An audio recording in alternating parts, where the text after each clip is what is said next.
Crime scenes the time square killer ये series Netflix पर मौजूद है और क्राइम सीन्स नाम की सीरीज का दूसरा पार्ट है। पहले हिस्से में एलिसा लेम नाम की चीनी कैनेडियन टूरिस्ट के लॉस एंजलिस के सेसिल होटल से गायब होने की और फिर उसकी लाश मिलने की कहानी दिखाई गई थी। इन दोनों कहानियों में आपस में कोई कनेक्शन नहीं है, तो बगैर किसी जेंडर से आप सीधा दूसरा सीजन भी देख सकते हैं। और ये वेब सीरीज ना भाई सच में परेशान कर देने वाली है। नहीं, सच कह रहा हूँ, सच में। द टाइम स्क्वायर न्यूयॉर्क की सबसे हैपनिंग स्पॉट है, जहाँ सब कुछ भव्य है। बड़े बड़े ब्रांड्स के डिजिटल पोस्टर, बड़े बड़े बल्ब हैं, न्योन लाइटें हैं, दुनिया के सबसे भव्य और महंगे नाटक दिखाने वाले थिएटर भी हैं। जाहिर है कि ऐसी जगह पर जम के भीड़ भी होगी, लेकिन अब से कुछ 5 दशक पहले ये जगह ऐसी नहीं थी। भीड़ तब भी थी, लेकिन उस भीड़ की तबीयत बहुत अलग थी। 70 का दशक शुरू होते होते न्यूयॉर्क के टाइम स्क्वायर पर बस एक ही चीज बिकती थी, सेक्स, टप्पा टप, कामुक चीजें। कामुक छोड़ो, ज्यादा बीच में घुस के मजे ना लो, कहानी की तरफ ध्यान दो। क्योंकि सब कुछ इसी के इर्द गिर्द घूमता दिखता रहता था, इसलिए वहाँ पर अपराध भी उतने ही अक्सर मौजूद था। 70 के दशक से 80 के दशक तक जब जोड़ देने वाली कहानी मिलती है और उसी पर बनी है ये वेब सीरीज। अगर आप एक दिमाग चकरा देने वाली वेब सीरीज देखना चाहते हो, लेकिन आपके पास टाइम ही नहीं है कि कहाँ 10-12 एपिसोड देखें, 8-10 घंटे बर्बाद कर दें, तो भाई ये वेब सीरीज सिर्फ आपके लिए ही बनी है। इसमें सिर्फ 3 एपिसोड है। तो चलिए जानते हैं इस वेब सीरीज के बारे में, लेकिन पहले इतनी मेहनत से इंट्रो बनाया वो तो देख लो यार। देखो देखो।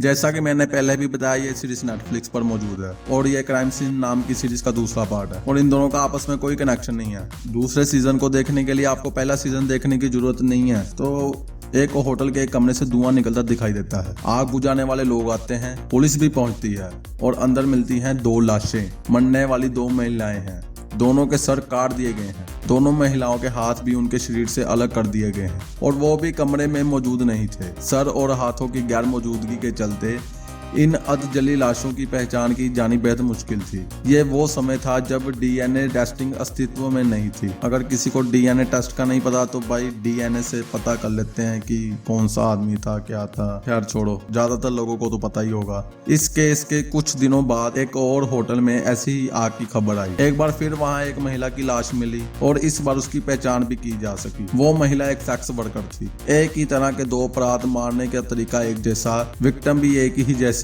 पुलिस वालों को मालूम चल चुका था कि वो एक सीरियल किलर की तलाश कर रहे हैं। मोटे तौर पर कहें तो crime seen the time square killer में इस सीरियल किलर की तलाश और उसे पकड़ने की कहानी दिखाई गई है, मगर असल में इसमें और भी बहुत कुछ माल है भाई, बहुत कुछ। डॉक्यू सीरीज और असल अपराधी घटनाओं पर फिल्म बनाने के लिए जाने जाने वाले डायरेक्टर जो बर्लिंगर, उम्मीद है मैंने नाम सही लिया हो उनका, डायरेक्टर जो बर्लिंगर ने एक बार फिर गहरी छाप छोड़ने वाला काम किया है। क्या काम किया है, वाह। उन्होंने 60 के दशक के पूर्वार्ध और 70 के दशक का टाइम स्क्वायर हमारे सामने जिंदा करके दिखा दिया है। उस केस के पूरे घटनाक्रम को सामने रखने में इसने बहुत मदद की और आप उस समय और जगह से सालों और मीलों दूर होने के बावजूद खुद को पूरी तरह से उस भीड़ के बीच पाते हैं। जो बर्लिंगर की बनाई गई 1996 की डॉक्यूमेंट्री फिल्म पैराडाइज लॉस्ट की वजह से 3 सजा याफ्ता लड़कों को आर्थिक और कानूनी मदद मिली थी और 2012 में वो बरी कर दिए गए थे। उन्हीं बर्लिंगर ने इस फिल्म में कई लेयर्स पर काम किया है और महज अपराध और अपराधी पर केंद्रित न रहकर उसकी वजह और उन सभी बातों के बारे में बात की है जो उस अपराध में सहायक थे। और इसी क्रम में सबसे आगे नाम आता है टाइम स्क्वायर का। वो टाइम स्क्वायर जो उन दिनों पोर्न फिल्मों, अश्लील साहित्य और गैर कानूनी और अश्लील मनोरंजन का गढ़ बना हुआ था। और आज तुम घूमने जाते हो ना टाइम स्क्वायर, सोचा था कभी वहां पर ये भी टप्पा टप, समझे?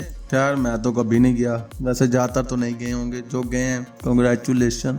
जो बर्लिंगर ने उस दौर के पत्रकारों, पुलिस वालों, सेक्स वर्करों, जिनमें से एक का उस सीरियल किलर से सामना भी हुआ था और वो उसके हाथों से मरने से बच निकली थी, और तमाम स्टेक होल्डरों के माध्यम से उस समय की तस्वीर बनाते हैं। इस चीज को जिस तरह से पुरानी फुटेज और बहुत सारी एडिटिंग के जरिए दिखाया गया है, हमारे जैसी बेकार एडिटिंग नहीं, अच्छी वाली एडिटिंग, वो आपको पूरी तरह से उसी समय में ले जाता है और 1 मिनट के लिए भी कहानी से उस समय से अलग नहीं होने देता। 3 हिस्सों में बटी इस कहानी में उस दौर के अमेरिकी और उसकी अभी दिख रही भव्यता के पीछे छिपी कालिक से पूती कहानियों के बारे में मालूम पड़ता है। तकनीकी रूप से पिछले समय की पुलिस की तफ्तीश भी दिखती है। आप हैरान रह जाते हैं कि कैसे विक्टिम की पहचान करवाने के लिए पुलिस को अपराध की जगह पर मिलने वाले कपड़े एक पुतले को पहनाने पड़े और उसकी तस्वीर अखबार में छपवाकर लोगों से पूछना पड़ा कि क्या उन्हें ऐसे कपड़े पहनी किसी महिला की जानकारी थी।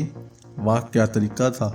आपको ये भी मालूम पड़ता है कि आज के वोक हो चुके जमाने के पीछे कुछ पन्ने पलटते ही हम बजाती दुनिया में पहुंच जाते हैं, जहां सेक्स वर्कर्स का चाहूं और शोषण हो रहा था और वहां मौजूद कोई भी पुरुष या पूरा सिस्टम उन्हें इंसान समझने की पहल करने के बारे में सोच भी नहीं रहा था।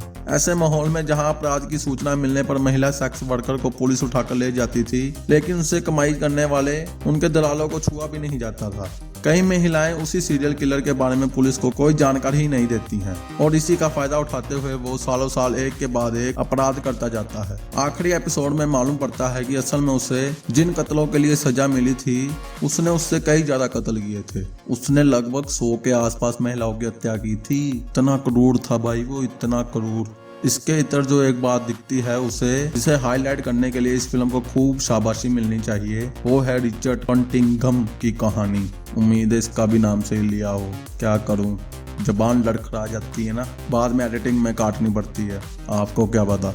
रिचर्ड कॉटिंघम की कहानी अपराध की कहानियों के साथ ही चलती रहती है और एक एक करके उसकी परतें खुलती जाती हैं। रिचर्ड अपनी पत्नी जैनेट और 2 बच्चों के साथ रहता था। वो न्यूयॉर्क में blue cross blue shield association में कई इंजीनियरों के साथ बतौर कंप्यूटर ऑपरेटर काम करता था। रिचर्ड कंप्यूटर में समय के साथ छेड़खानी कर खुद को ऑफिस में मौजूद दिखाता था, जबकि असल में वो टाइम स्क्वायर में किसी का कत्ल करने के लिए निकला होता था। वो अपने ही घर के कमरे में अपनी शिकार महिलाओं से छीनी चीजें ट्रॉफी के तौर पर रखता था, उसी घर में जिसमें उसका परिवार रहता था। उसके पकड़े जाने के बाद वो खुद को फंसाए जाने का दावा करता है और उसके पिता इस बात का पूरा विश्वास रखते हैं कि वो निर्दोष है। 1980 में गिरफ्तार हुआ रिचर्ड पहली बार 2009 में अपनी सभी अपराध एक पत्रकार के सामने कबूल करता है और यहाँ वो अपनी बाकी उन सभी महिलाओं के बारे में भी बताना शुरू करता है जिनके बारे में पुलिस को कुछ आइडिया ही नहीं है। एक के बाद एक कई कोल्ड केसेस खुलते हैं और मालूम पड़ता है कि उन हत्याओं के पीछे भी रिचर्ड कॉटिंघम भाई साहब का ही काम था। मालूम पड़ता है कि उसने 1967 से ही हत्याएं करनी शुरू कर दी थी जो 1980 तक जारी रही। इस दौरान पुलिस ने कई मौकों पर उसको पकड़ा, लेकिन छोटे मोटे फाइन देकर वो मुक्त हो जाता था। यहाँ तक कि दिसंबर 1979 में देर रात 3 बजे के आसपास जब उन 2 महिलाओं के कटे हुए सिर वो अपने बैग में रखकर सड़क पर टहल रहा था, पुलिस ने उसे उस वक्त भी रोका था, लेकिन उसने खाना खाने जाने की बात कही और आराम से निकल गया। और यहीं आप रुककर कहीं भी दिखने वाली भीड़, उसमें शामिल लोगों और अपने आसपास मौजूद लोगों के बारे में सोचना चाहते हैं। कम से कम मेरे लिए सीरीज का यह हिस्सा सबसे ज्यादा डरावना रहा। नेटफ्लिक्स पर ट्रू क्राइम फिल्म और लिमिटेड सीरीज का जखीरा है। यह सीरीज उनमें सबसे नया और प्रभावी जोड़ है। The Ted Bundy tapes, Jeffrey Epstein, filthy rich, murder among the Mormons के जरिए एक के बाद एक चौंकाने वाली कहानियां लेकर आ चुके जो बर्लिंगर ने अपने ही सेट की एक लेवल को और ऊंचा कर दिया है। अपराध की घटनाओं में दिलचस्पी रखने वाले और उसके इर्द गिर्द की कई समीकरणों से दो चार होने की इच्छा रखने वालों के लिए ये सीरीज जरूर देखने लायक है। हालांकि ऐसे कंटेंट का पसंद आना या इसे अच्छी सीरीज कहा जाना एक अपराधी का शिकार बने तमाम लोगों के प्रति गलत या असम्मान जैसा कुछ दिखाता है, क्योंकि उनकी दुखद और डरावनी मौत ही इसका ईंधन पानी है। यहाँ ऐसा कुछ भी करने की हमारी कोई मंशा नहीं है। तो खैर, आज की वीडियो में बस इतना ही। अगर आप क्राइम ड्रामा सीरीज देखना पसंद करते हैं तो इस सीरीज को एक बार देखना तो बनता है। अगर आप YouTube पर इधर से उधर भागते हुए कहीं से भी हमारे चैनल पर पहली बार आए हो तो इस चैनल को सब्सक्राइब कर दें और बेल आइकन को दबा दें। और अगर आपको ये वीडियो थोड़ी सी भी अच्छी लगी हो तो इस वीडियो को लाइक कर दें, और अगर नहीं लगी तो हमें कमेंट करके बताएं कि हमारी वीडियो में क्या इम्प्रूव होना चाहिए। मिलते हैं आपको अगली वीडियो में, तब तक के लिए गुड बाय।